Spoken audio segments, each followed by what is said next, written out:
15% सीटें all India quota से होती है एक्सेप्ट सेंट्रल यूनिवर्सिटीज। 85% सीटें 85% seats are through state Kota.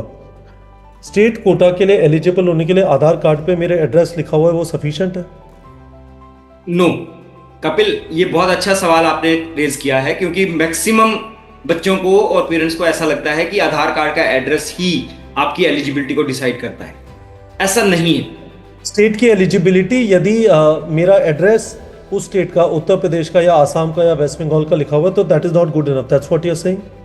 No, it is not going to cut the ice. Sir एक चीज बताइए, कोई महाराष्ट्र में let's say there is a father 10th तक थे वहाँ पे, उसके बाद ट्रांसफर हो गया दिल्ली, दिल्ली से उन्होंने 11th-12th किया तो दिल्ली का डोमिसाइल तो हो गया, क्या उनके पास महाराष्ट्र का डोमिसाइल नहीं होगा क्योंकि बच्चे ने 12th वहाँ से नहीं किया महाराष्ट्र से?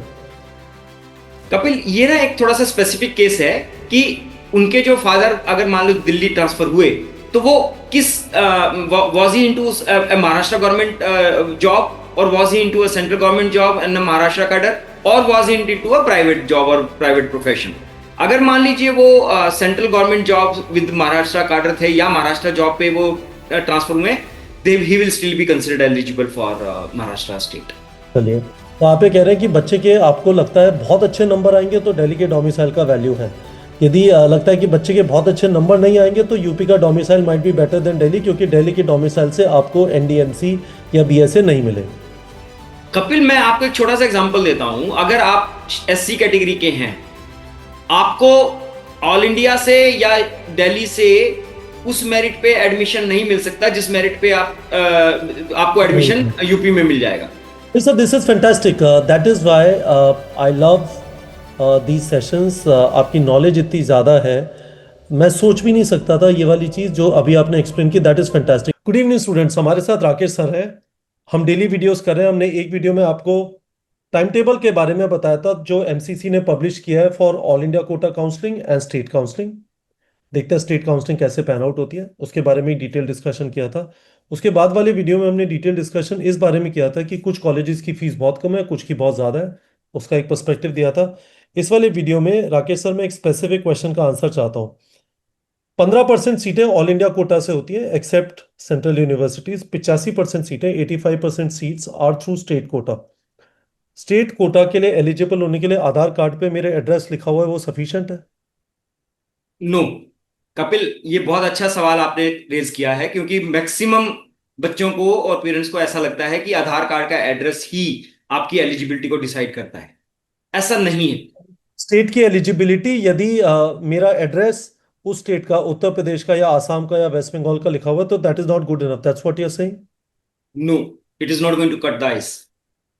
अच्छा, what will cut the ice?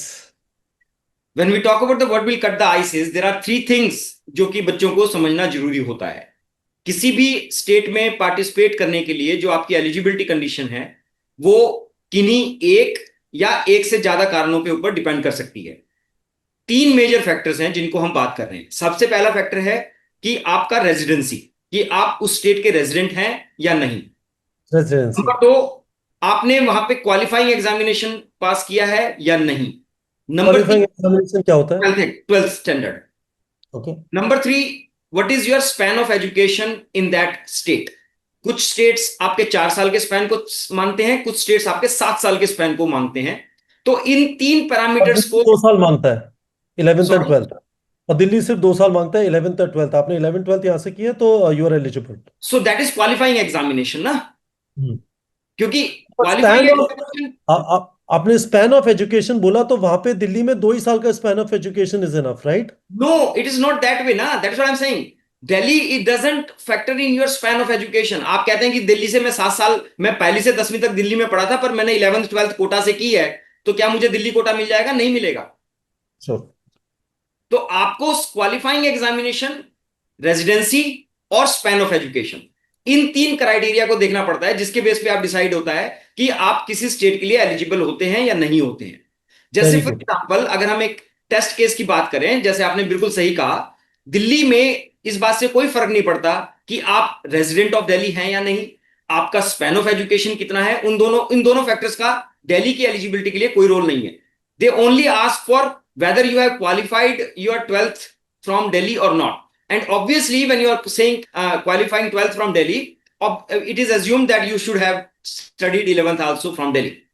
यही केस इवन एनआईओएस के बच्चों के लिए भी एप्लीकेबल होता है, क्योंकि अगर मान लीजिए आपका स्टडी सेंटर दिल्ली में है, they will be considered eligible for Delhi quota as well. Very good. तो राकेश सर, एक चीज क्लियर कर देते हैं, ऑल इंडिया कोटा के लिए आपकी जो एलिजिबिलिटी क्राइटेरिया है वो फिर भी रहेगी, स्टेट के लिए भी। सो एक एक करके चलते हैं। आपकी एकेडमिक एलिजिबिलिटी क्राइटेरिया है कि पीसीबी फिजिक्स केमिस्ट्री बायोलॉजी में जनरल और ईडब्ल्यूएस को 50% एग्रीगेट चाहिए, और ओबीसी एससी एसटी को 40% एग्रीगेट चाहिए। That is one requirement which will remain, correct? Yes, that will remain. अब यहां पे एक चीज जरूर है कि जो स्टेट ओबीसी बच्चे हैं, हम्म। अगर मान लीजिए वो क्योंकि ऑल इंडिया में वो जनरल की तरह से देखे जाएंगे, तो उनको वहां पे स्टेट में उनको 40% की वो मिल सकती है, बट ऑल इंडिया के लिए उनको 50% की। 50% चाहिएगा। Very good. There they are general category, क्योंकि वो ओबीसी क्लेम नहीं कर सकते। दूसरा जो क्राइटेरिया होता है ऑल इंडिया लेवल पे, वो स्टेट में भी एप्लीकेबल होगा। वो ये है कि आपकी मिनिमम एज 17 साल होनी चाहिए। मिनिमम एज का क्राइटेरिया ये है कि जिस साल नीट का एग्जाम हुआ उस साल के 31 दिसंबर को आपकी एज 17 साल होनी चाहिए। फॉर एग्जाम्पल, नीट 2025 हुआ, 31 दिसंबर 2025 को आपकी उम्र यदि 17 साल नहीं होगी, उससे कम है, तो आप काउंसलिंग के लिए एलिजिबल नहीं है। Fair enough sir? Yes, absolutely. Very good, thank you. जब भी राकेश सर बोलते हैं एब्सोल्युटली, मुझे लगता है कि मैंने भी कुछ सीखा। तो तीसरा जो criteria Rakesh sir all India level पे, वो ये है कि you should be NEET qualified. इस बार नीट क्वालिफाइड का मतलब है आपका स्कोर 144,144 होना चाहिए, 144 फॉर अनरिजर्व्ड एंड ईडब्ल्यूएस, और बाकी कैटेगरीज ओबीसी एससी एसटी के लिए 113 होना चाहिए।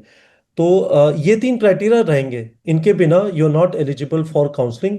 एडिशनली स्टेट लेवल पे what specific conditions you should fulfil to qualify for 85% state quota, हम उसको डिस्कस कर रहे हैं। तो मैं एक स्प्रेडशीट को लेता हूं बच्चों आपके लिए, राकेश सर ने मेरे से शेयर किए, and then we go about it. तो राकेश सर एक एक करके चलते हैं। सबसे ऊपर महाराष्ट्र के अंदर यहाँ पे लिखा हुआ है एक ही केस पॉसिबल है, आप वहाँ के रेजिडेंट हैं और आपने 10th और 12th महाराष्ट्र से किया है।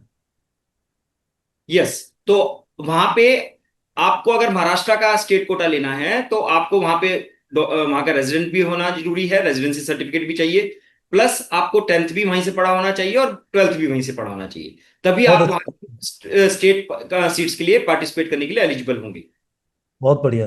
अब राकेश सर एक चीज बताइए, कोई महाराष्ट्र में let's say there is a father, 10th तक थे वहां पे, उसके बाद ट्रांसफर हो गया दिल्ली, दिल्ली से उन्होंने 11th 12th किया, तो दिल्ली का डोमिसाइल तो हो गया, क्या उनके पास महाराष्ट्र का डोमिसाइल नहीं होगा क्योंकि बच्चे ने 12th वहां से नहीं किया महाराष्ट्र से? कपिल, ये ना एक थोड़ा सा स्पेसिफिक केस है कि उनके जो फादर अगर मान लो दिल्ली ट्रांसफर हुए, तो वो किस was he into Maharashtra government job, और was he into a central government job and Maharashtra cadre, और was he into a private job और प्राइवेट प्रोफेशन।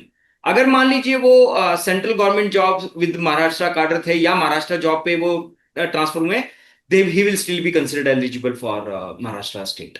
चलिए नेक्स्ट पे चलते हैं। पंजाब। पंजाब के अंदर राकेश सर ने यहाँ पे लिखा है दो केसेस पॉसिबल हैं।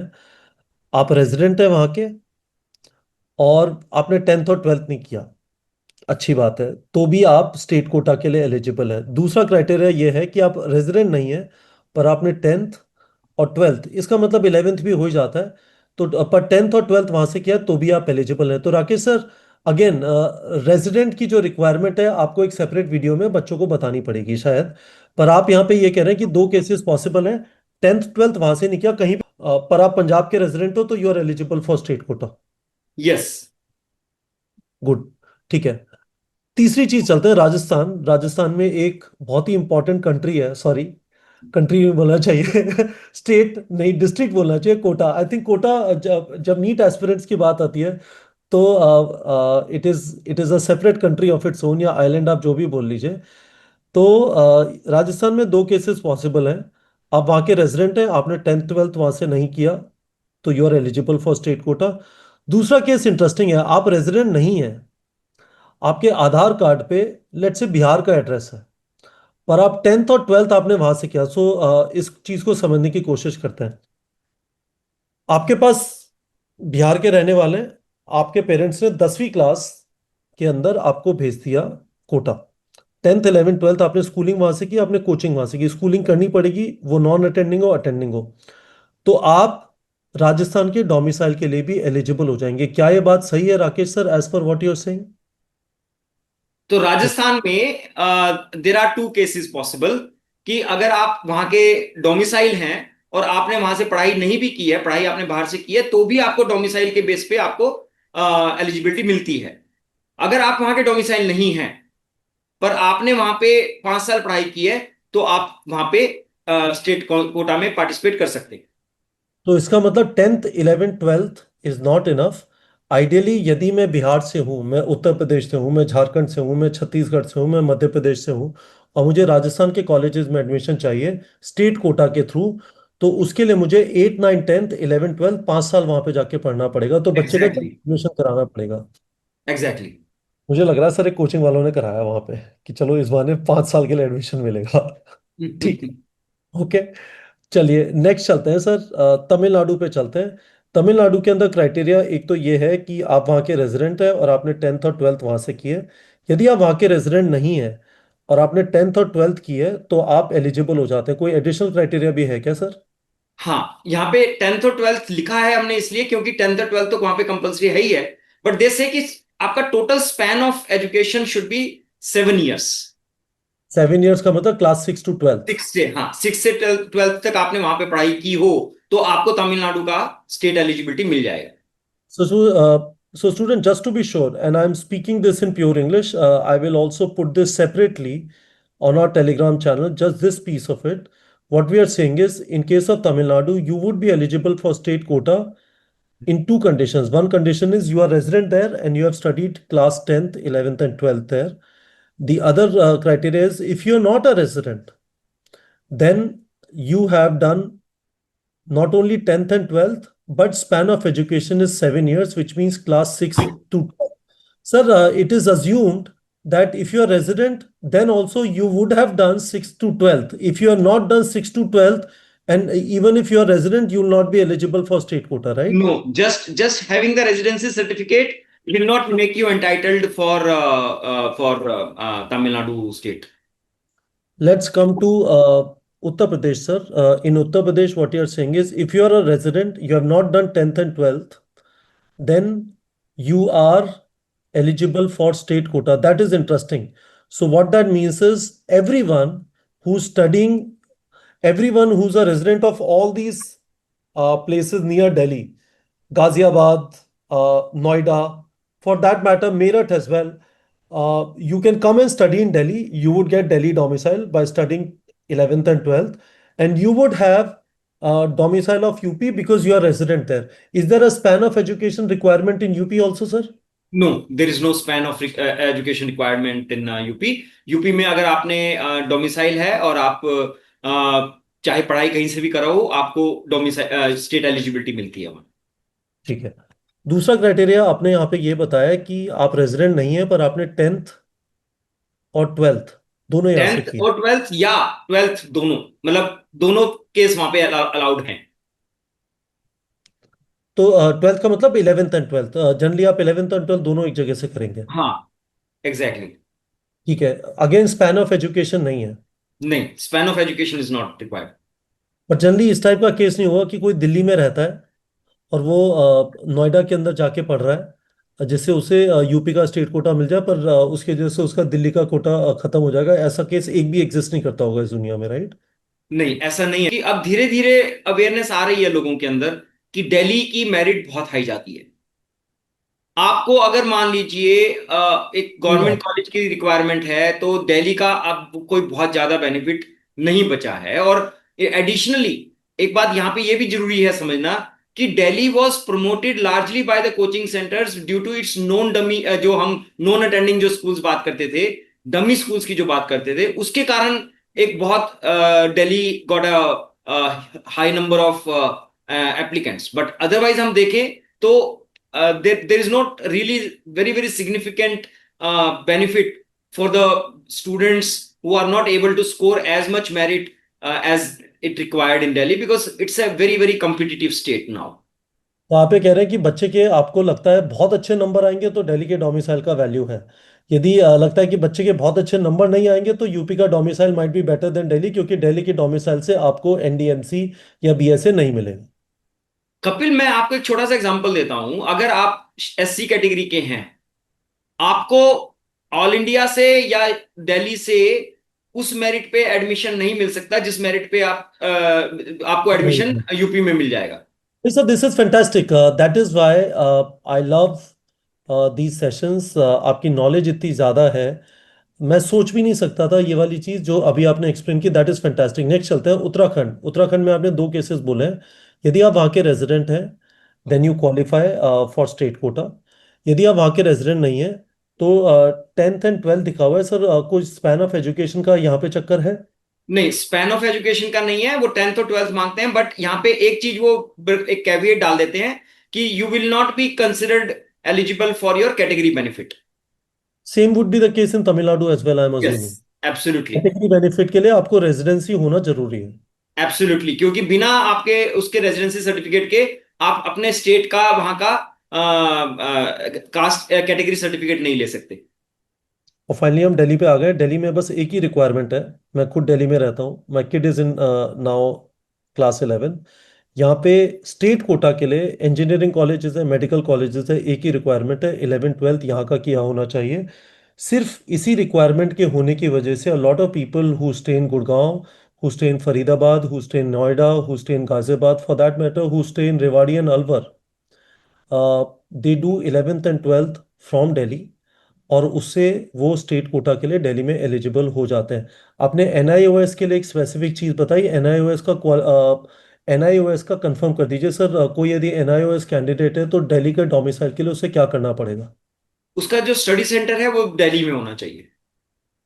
Okay, fantastic. सो स्टूडेंट्स, बहुत क्विकली हमने जो चीज़ें कवर की, in the interest of time यदि हम रेजिडेंसी में घुसेंगे कि महाराष्ट्र की रेजिडेंसी कैसे मिलती है, what are the criteria, Tamil Nadu की residency what are the criteria, Uttarakhand की residency what are the criteria, in fact हमें जम्मू कश्मीर की रेजिडेंसी के बारे में भी कभी ना कभी डिस्कस करना चाहिए। तो that is going to be a very very long topic. पर इस वाले वीडियो में हम लोगों ने एक स्पेसिफिक क्वेश्चन का आंसर करने की कोशिश की। प्लीज डोंट अज्यूम कि आधार कार्ड पे आपका एड्रेस उत्तर प्रदेश का है, वेस्ट बंगाल या बिहार या राजस्थान या दिल्ली का लिखा हुआ है। That is enough for you to become qualified for state quota. That is absolutely not the case. That is what we covered in this video. Okay, sir, as usual, thank you very much.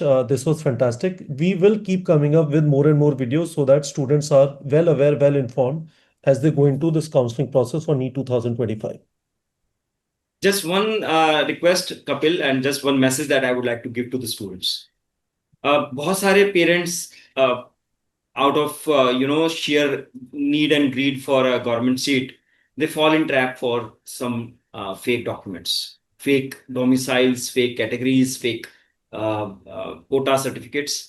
My humble submission: please don't play havoc with your child's future, क्योंकि 5.5 साल की education में कोई चीज ऐसी नहीं है जो आपकी हिडन हो सकती है। And everybody sir, we are living in a world जहाँ पे databases are talking to each other. State का, ऑल इंडिया का, आई हैव हैड सिचुएशन, किसी बच्चे को अच्छा स्कोर था, उसको एम्स ऋषिकेश मिल जाता किसी ने उसे बोला ईडब्ल्यूएस बनवा ले और भी अच्छा एम्स मिल जाएगा, और ईडब्ल्यूएस सर्टिफिकेट उसने फ्रॉडलेंट तरीके से बनाया। वहीं पे इमीडिएटली ही was issued barred for 1 year from counselling immediately. मतलब it is a very very dangerous situation. You should absolutely avoid any fraudulent activity with respect to the document requirement which are there for counseling. That is what you're saying. Just Yes. don't do and it. most of the states now, though some states they still accept the physical domicile certificates and all that, but most of the states have migrated to the online system of domicile certificates, और उनकी सबकी validity और उनकी सबकी authenticity check होती है। और मैं स्ट्रांगली रिकमेंड करूंगा आपके चैनल के सभी स्टूडेंट्स को, व्यूअर्स को और बच्चों को कि भाई प्लीज किसी भी ऐसे झांसे में मत आइए जो आपको कहता है कि हम आपका एक फ्लां स्टेट का डोमिसाइल बनवा के हम आपको वहां के गवर्नमेंट कॉलेज में एडमिशन करवा देंगे। Please don't don't shortcut your career. Same is the case with category certificates as well. उनके साथ भी please don't do any tampering. You are you are playing with fire. Yes, absolutely, absolutely. EWS, OBC, SC ST, मतलब आप जबरदस्त वाले बड़े बेवकूफ हैं यदि आप उसको टेम्पर कर रहे हैं, मतलब you don't know what can happen. India is very very progressive in terms of databases talking across states, and with the central government databases आप फंस जाएंगे निश्चित, और उसके बाद रोएंगे और कोई इलाज नहीं होगा उसका. आप जेल नहीं जाएंगे पर आपका एक साल कम से कम बर्बाद.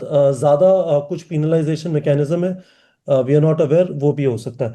Thank you so much Rakesh sir, as usual it was fantastic interacting with you. I hope students found this video very useful. Thank you, Kapil. Wish all the students all the best.